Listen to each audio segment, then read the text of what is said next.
And Stevie Robinson, you're still out of breath. I know, I'm sweating. You've done a 5k, I think. I didn't get one in this morning, so I needed to. I want to see that tie round the head.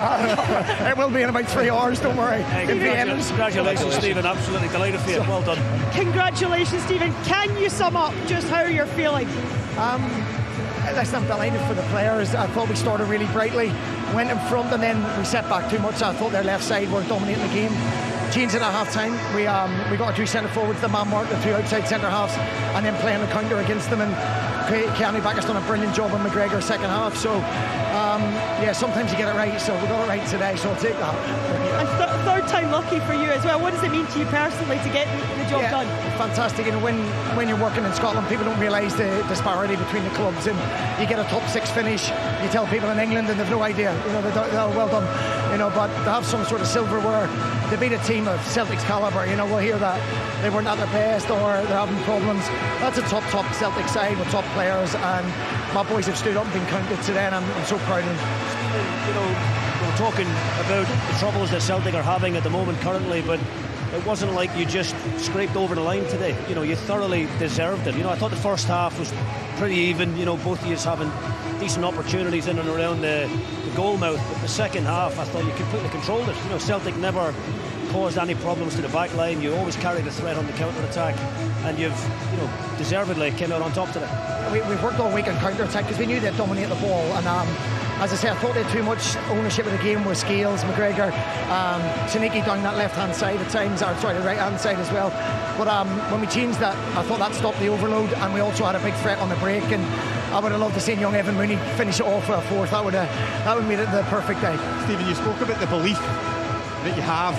We were listening to the interviews after. They genuinely seemed like they believed that they could come here today and get a result. I mean, it's amazing to see. You must be really happy with how they've kind of taken this on now. Yeah, we got messages from all our family before the game, and we said to them, like, this is what you're doing it for. This is the mums and dads that have stood on the sideline, your wives that worry at home, all the times you're injured and the hardships with football. You've got to do it for them, and then most importantly, you've got to put the best version of yourself on. And to a man, the subs that come on, everybody, the staff especially, we've got a really small staff here, and I have to mention them because I get the credit today, but I mean, I'm so happy that they're going to enjoy the joy. It's quite one of the most comfortable you've felt against a Celtic side in recent years. No. Is it not? No. Well, there's a minute to go where 3-1 up and Brian Kerr said, surely we can't even mess this up. I was like, I don't know, I'm not sure. No, I'm joking, of course. Like, we've got real belief in the characters. Alex Gallgage in midfield, Killian Phillips, Keanu Backus. They're boys that do anything to win a game of football, and I thought they were fantastic. So yeah, look, when you can trust your players, you've got a belief that they can carry it over the line. Let's just go back to the very start of the game though, because you obviously send them out hoping that they're ready, but I guess you hadn't dreamed of getting a goal inside the first 2 minutes. Probably not a goal, but what we said was we didn't start very well against Motherwell.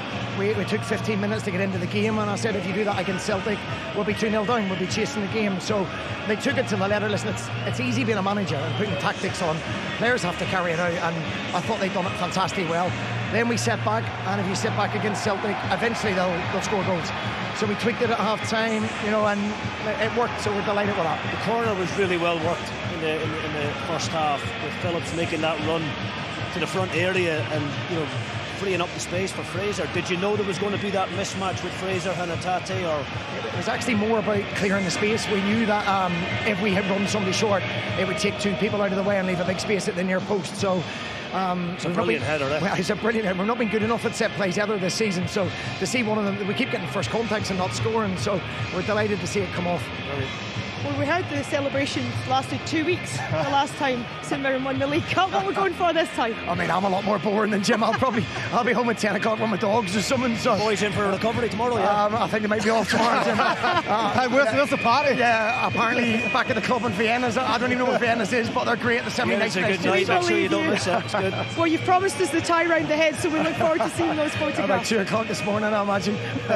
Stephen, congratulations once again. You. Well done. Appreciate that. Enjoy Thank it. You.